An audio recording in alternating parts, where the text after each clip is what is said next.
Breaking news. J News. Entertainment is right.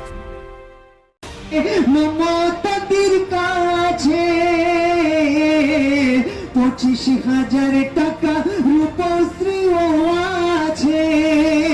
বলছি বিরোধী নেতাদের কে আছে এমন কাজের, কে আছে এমন কাজের।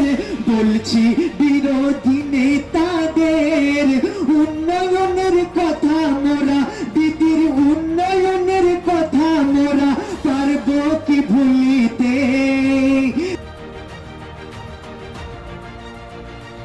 আগামী 23শে এপ্রিল প্রথম দফার বিধানসভা নির্বাচন, 29শে এপ্রিল দ্বিতীয় দফার নির্বাচন।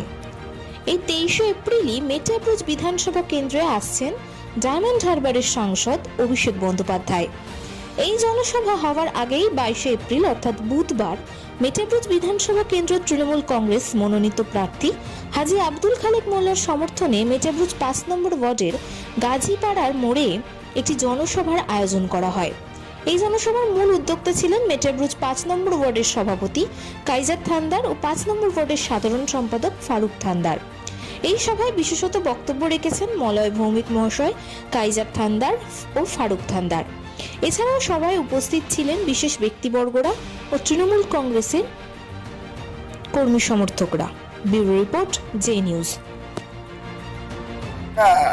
মমতা ব্যানার্জি উন্নয়ন, এটা আমাদের অভিষেক ব্যানার্জিরই উন্নয়ন, আর খালেক মোল্লারই উন্নয়ন। মানুষ বার হয়েছে অভিষেক ব্যানার্জি, মমতা ব্যানার্জি, খালেক মোল্লাকে দেখে বার হয়েছে। আর প্রত্যেক মানুষ জানতেই পেরে গেছে যে বিজেপি জুমলাবাজি এ চলবে না। 2014 সালে যখন এসেছিল বিজেপি অনেক কিছু বলেছিল, 2 কোটি চাকরি দেবো, 15 লাখ করে টাকা দেবো, সেসব কোনো কিছু করেনি।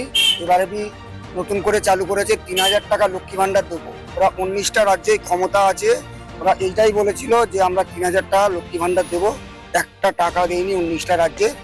আমাদের বাংলাতেই নতুন করে চালু করেছে, শুভেন্দু অধিকারী বলছে যে আমরা 3000 করে লক্ষ্মী ভাণ্ডার দেবো। এটা এদের জুমলাবাজি, এদের কথায় অন্নপূর্ণা ভাণ্ডার মোটামুটি ওই লক্ষ্মী ভাণ্ডারই এরা দিতে পারবে না। এটা জুমলাবাজি, এরা এটা বলেই থাকবে, মানুষকে বলবে। আর হিন্দু মুসলমান করে এরা রাজনীতিটা করছে, এছাড়া ওদের কোনো কাজ নেই। এখানে যদি তৃণমূল কংগ্রেস জেতে তাহলে আগামী দিনে কি কি উন্নয়ন আরো অব্যাহত থাকবে? কদিন আগেই 14 কোটি টাকা খরচ করে কারবালা থেকে আমাদের রেল লাইন পর্যন্ত আমাদের এমপি হাজী আব্দুল খালেক মোল্লার নেতৃত্বে প্যাবেজ ব্লক রাস্তা এলইডি লাইট লাগিয়ে দিয়েছে। ওই উপরে ওখানেই বিজেপিরাই মিটিং করছে, ওখানেই বলছে যে আমরা এই করেছি, ওই করেছি, ওই করেছি। ওদের এটা বোঝা দরকার যে উন্নয়ন কারা করছে। 2021-এ আমরা দেখেছিলাম বিজেপির একটা হাওয়া এসেছিল, বিজেপি আসতে পারে। 2026-এও আমরা দেখেছি এই মুহূর্তে দাঁড়িয়ে বিজেপির একটা হাওয়া রয়েছে। এখানে দাঁড়িয়ে কি বিরোধীরা 4 তারিখ সবুজ আবির গেরুয়া আবির খেলবে না আপনারা সবুজ আবির? অভিষেক ব্যানার্জি একটা কথা বলে দিয়েছে, আমাদের যুবরাজ, আমরা আমাদের সেনাপতি, ওনার সৈনিক একটা কথা বলে দিয়েছে, আমরা গতবারে 213টা সিট পেয়েছি, 214টা সিট আমরা পাবো, একটা সিট এক্সট্রা পাবো। অভিষেক ব্যানার্জি চ্যালেঞ্জ করেছে, ওনার চ্যালেঞ্জ অভিষেক ব্যানার্জি যেটা বলে সেটা করে দেখিয়ে দেয়। আমার নাম কাইজার থান্দার, আমি 5 নম্বর ওয়ার্ডে তৃণমূল কংগ্রেসের সভাপতি। আমাদের 5 নম্বর ওয়ার্ডে গাজীপাড়া মোড়ে 194 পাটে আমরা একটা পথসভার আয়োজন করেছিলাম আমাদের সর্বভারতীয় তৃণমূল কংগ্রেসের প্রার্থী হাজী আব্দুল খালেক মোল্লার সমর্থনে। এবং এই আজকের সভা বিপুল সমর্থন আমাদের সাড়া দিয়েছে, জনগণের সাড়া পেয়েছি আমরা, এবং সকলকে ধন্যবাদ জানাই আজকের এই সভা মঞ্চে আসার জন্য, অংশগ্রহণ করার জন্য, আমাদের সাপোর্ট করার জন্য। কাল তো আপনাদের এইখানে কারবালা মোড়ে সাংসদ আসছে, সে বিষয়ে কি বলবেন? দেখুন, আমাদের সাংসদ হচ্ছে আমাদের রাজনৈতিক অভিভাবক। উনি আগে যুব নেতা ছিলেন, আমরা তখন যুব করতাম। এখন উনি মাদারের আমাদের জেনারেল সেক্রেটারি সর্বভারতীয় তৃণমূল কংগ্রেসের। আমরা ওনার হাত শক্ত করার জন্য যা যা দরকার আমরা করব তৃণমূল কংগ্রেসে। আর আব্দুল খালেক মোল্লাকে কত ভোটে জয়যুক্ত করার? আব্দুল খালেক মোল্লা আগের বারে আমরা হচ্ছে 5500 ভোটে 5 নম্বর ওয়ার্ড থেকে মেটাপুর ব্লক থেকে হাইয়েস্ট ভোটে লিড দিয়েছিলাম। এবারে আমাদের এসআইআর এর মাধ্যমে 2000 ভোট কেটে গিয়েছে আমাদের ওয়ার্ডের ভোটারের নাম, জেনুইন ভোটার তারা। তো তবু আমরা এবারে আমরা টার্গেট নিয়েছি 4.5 থেকে 5,000 ভোটে আমরা লিড হাজী আব্দুল খালেক মোল্লাকে ওয়ার্ড থেকে দেবো। আর এসআইআর কতটা প্রবলেম, মানে এসআইআর এর জন্য ভোটে কি কোনো প্রভাব পড়ছে আপনার কি মনে হয়? দেখুন, এসআইআরটাই আমাদের কাছে চ্যালেঞ্জ, নির্বাচনটা না। এসআইআর কে উপেক্ষা করে আমরা হাজী আব্দুল খালেক মোল্লাকে 1 লাখ ভোটে জেতাবার চ্যালেঞ্জ নিয়েছি।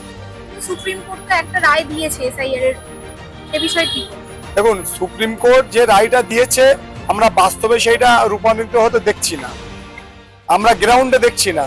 মানুষ অযথা হয়রানির শিকার হয়ে সবসময় এসআইআর এর স্লিপ নিয়ে, অ্যাডজুডিকেশনের স্লিপ নিয়ে ঘোরাঘুরি করছে কাউন্সিল অফিস থেকে, এমএলএ অফিস থেকে, আলিপুর।